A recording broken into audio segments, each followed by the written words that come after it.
Hello students, আমি Nitish sir জ্ঞানজ্যোতি coaching সেন্টারের পক্ষ থেকে তোমাদের প্রত্যেককে জানাই আরও একবার স্বাগত। তো স্টুডেন্টস, আজকে আমি তোমাদের সঙ্গে আলোচনা করব এনইপি 4 ইয়ার আন্ডার গ্র্যাজুয়েট প্রোগ্রামের অধীনস্থ যে সমস্ত ছাত্রছাত্রীরা নর্থ বেঙ্গল ইউনিভার্সিটির আন্ডারে বিভিন্ন কলেজগুলোতে পড়াশোনা করছো তাদের জন্য কিন্তু আজকে NEP 4th semester major paper 8-এর সোসিওলজি যে আজকে ক্লাসটা নিয়ে কিন্তু আমি আলোচনা করব। এবং এখানে আজকে আলোচনার বিষয় টপিকটা রয়েছে সর্বপ্রাণবাদ। এই সম্পর্কে বিস্তারিত আলোচনা করার পূর্বে তোমাদেরকে বলে রাখি, সাজেশনস কিন্তু আমরা আগামী সপ্তাহ থেকে দেবো সোসিওলজির উপরে। হ্যাঁ, তো যারা এখনো চ্যানেলটিকে সাবস্ক্রাইব করেনি তারা অবশ্যই চ্যানেলটিকে সাবস্ক্রাইব করে পাশে থাকা বেল আইকন অল প্রেস করে রাখো, যাতে নেক্সট টাইম থেকে কোনো ভিডিও আপলোড করলে তার নোটিফিকেশনগুলো তুমি সবার আগে পেতে পারো। এছাড়া তোমরা যারা ভাবছো যে অনলাইনে আমাদের ক্লাস জয়েন করবে তারা অবশ্যই যোগাযোগ করো আমাদের অফিসিয়াল নাম্বার 7076398606 নম্বরে অথবা 6295916282 নম্বরে। তোমাদের টোটাল কোর্স ফি যেটা রয়েছে মেজরের কোর্স ফি সেটা কিন্তু 1199 রুপিস। এবং তোমরা যদি আমাদের কাছ থেকে মেজর কোর্সটা কেউ নিয়ে থাকো তাহলে সেক্ষেত্রে বাকি যে সাবজেক্টগুলো রয়েছে, তোমাদের আরও যে পেপারগুলো সাবজেক্টগুলো রয়েছে, সেক্ষেত্রে আমরা সেটা সম্পূর্ণ বিনামূল্যে কিন্তু প্রোভাইড করছি। এছাড়া যার মেজর নেই বা মেজর সাবজেক্ট তোমরা নিতে চাইছো না আমাদের কাছ থেকে, তারা মেজর বাদে যদি বাকিটা নিতে চাও তাহলে সেক্ষেত্রে কিন্তু 599 রুপিস কোর্স ফি পড়ছে, সেক্ষেত্রে কিন্তু তোমরা ফ্রিতে পাচ্ছ না। যারা মেজর নেবে তাদের জন্য মাইনর ফ্রি, এবং যারা খালি শুধুমাত্র মাইনর প্যাকেজটা নিতে যাচ্ছ তাদের জন্য 599 কিন্তু দিতে হচ্ছে। ঠিক আছে, মেজর যারা নিচ্ছ তাদের জন্য মাইনর ফ্রি, এবং যারা মেজরটা নেবে না কিন্তু মাইনর নেবে তাদের ক্ষেত্রে 599 কিন্তু পুরো কোর্সটা পড়ছে। সময় নষ্ট না করে যোগাযোগ করো আমাদের অফিসিয়াল নাম্বারে এবং যুক্ত হয়ে যাও আমাদের অনলাইন ক্লাসে। তো আজকে আলোচনা বিষয় সর্বপ্রাণবাদ। আমি বলে রাখি সর্বপ্রাণবাদ কি। সর্ব মানে সব কিছু, প্রাণ মানে বুঝতেই পারছো তোমরা যে অর্থাৎ জীবন, তাই না? যে আমাদের হিন্দু ধর্মে যদি আমরা হিন্দু ধর্মের প্রসঙ্গটা যদি চিন্তা ভাবনা করি তাহলে হিন্দু ধর্মে কি মনে করে যে সব কিছুর মধ্যেই কিন্তু প্রাণের অধিষ্ঠান রয়েছে, অর্থাৎ প্রাণ কিন্তু সব কিছুর মধ্যেই রয়েছে, যার জন্য এই মানুষ কিন্তু সর্বপ্রাণবাদে বিশ্বাসী হিন্দু ধর্মে, যার জন্য এত দেবদেবতা। যদি প্রাচীনকালে মানুষ ছিল প্রকৃতির কোলে অসহায়, বনে জঙ্গলে কিন্তু উলঙ্গ অবস্থায় ঘুরে বেড়াতো, কিন্তু একটা সময় পরে কিন্তু মানুষ সভ্য হলো, বন্য জীবনদশা তার কাটলো, এবং বন্য জীবনদশা কাটিয়ে মানুষ যাযাবর বৃত্তি ত্যাগ করে মানুষ কিন্তু স্থায়ী বসতি স্থাপন করতে শিখলো।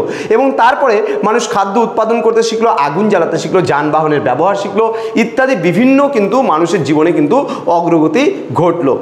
তো এইবার এই অগ্রগতির ইতিহাসটা যদি আমরা পর্যালোচনা করি এবং ধর্মের প্রসঙ্গে যদি আমরা চলে যাই, তখন প্রাচীনকালে এই ধর্মের এত উদ্ভব হলো কি করে।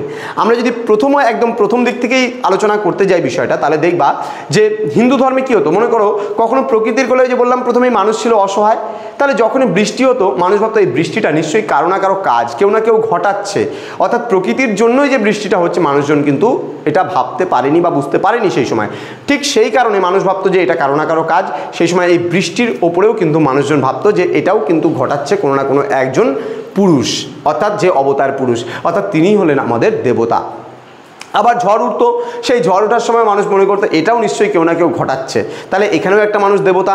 দেবা মানুষ আমরা হিন্দু ধর্মে কিন্তু কি হয়, পায়ে যদি আমাদের কোনো একটা পাথরও চলার পথে যদি উষ্টা খেয়ে যাই আমরা লাগে, তাহলে কিন্তু তাকেও আমরা প্রণাম করি। অর্থাৎ কারোর সঙ্গে যদি আমাদের পা লেগে যায় তারপরেও প্রণাম করি, কোনো একটা জিনিসের সঙ্গে পা লেগে গেলেও আমরা প্রণাম করি। অর্থাৎ আমরা হিন্দু ধর্মে কি বিশ্বাস করি, যে সর্বপ্রাণবাদে, যে সব কিছুর মধ্যেই প্রাণ রয়েছে। তো যাই হোক, এখন আমরা বইয়ের ভাষায় চলে আসবো। বইয়ে কি বলেছে না বলেছে একটু দেখে নেব আমরা। এখানে বিষয়টা কি বলছে, হারবার্ট স্পেন্সার এবং E.B. টেইলর ধর্মের উৎস সন্ধানে উদ্যোগী হয়েছেন। এই শ্রেণীর চিন্তাবিদদের অভিমত অনুসারে ধর্মের উৎপত্তির প্রাথমিক কারণ নিহিত আছে ভূতের ভয়ের মধ্যে। অর্থাৎ তাদের মতানুসারে সর্বপ্রাণবাদ হলো সকল ধর্মের মূল ভিত্তি, অর্থাৎ সকল ধর্মের মূল ভিত্তি যে একটাই, অর্থাৎ এটাকেই কিন্তু বলছে সর্বপ্রাণবাদ। অর্থাৎ এই মতবাদ অনুসারে অ্যানিমিস্টিক্স থিওরি হিসাবে বিবেচিত হয়। ভূত প্রেতে বিশ্বাসকেই বলা হয় সর্বপ্রাণবাদ। অর্থাৎ আমরা ভূত প্রেতেও বিশ্বাস করি, যে মানুষ মরার পরেও কোনো একটা কিছু হয়ে থাকে এবং সেটার মধ্যেও প্রাণ রয়েছে এবং সেটাকেও আমরা বিশ্বাস করি, তাই না? তো টেইলরের অভিমত অনুযায়ী ভূত প্রেতে বিশ্বাসই হলো ধর্মের আদিমতম রূপ। এই যে মানুষজন ভূত প্রেতেও বিশ্বাস করে, তাহলে সেটাই কিন্তু ধর্মের আদিমতম রূপ। তো ভূত প্রেতের ধারণাটি মানুষের ক্ষেত্রে ছড়িয়ে প্রাকৃতিক ও সামাজিক পরিবেশের বিভিন্ন বিষয়ের ক্ষেত্রে প্রযুক্ত হলো। তো এইভাবে জীবজন্তু ও দ্রব্য সামগ্রীর মধ্যেও কিন্তু ভূতপ্রেত ও আত্মার অস্তিত্বের কিন্তু কথা বলা হয়। তো টেইলরের মতে এই সর্বপ্রাণবাদ হলো ধর্মের আদি সংস্করণ। আত্মা বা প্রেতাত্মার কাল্পনিক অস্তিত্বের পরিপ্রেক্ষিতে নানা রকমের অতিপ্রাকৃত কাল্পনিক বিষয়ের আবির্ভাব ঘটে। এরই ভিত্তিতে কিন্তু স্পেন্সার মানব সমাজের ক্রম বিবর্তনের বিভিন্ন অধ্যায় ধর্মীয় প্রতিষ্ঠানসমূহের বিকাশের বিষয়টি কিন্তু ব্যাখ্যা করেছেন।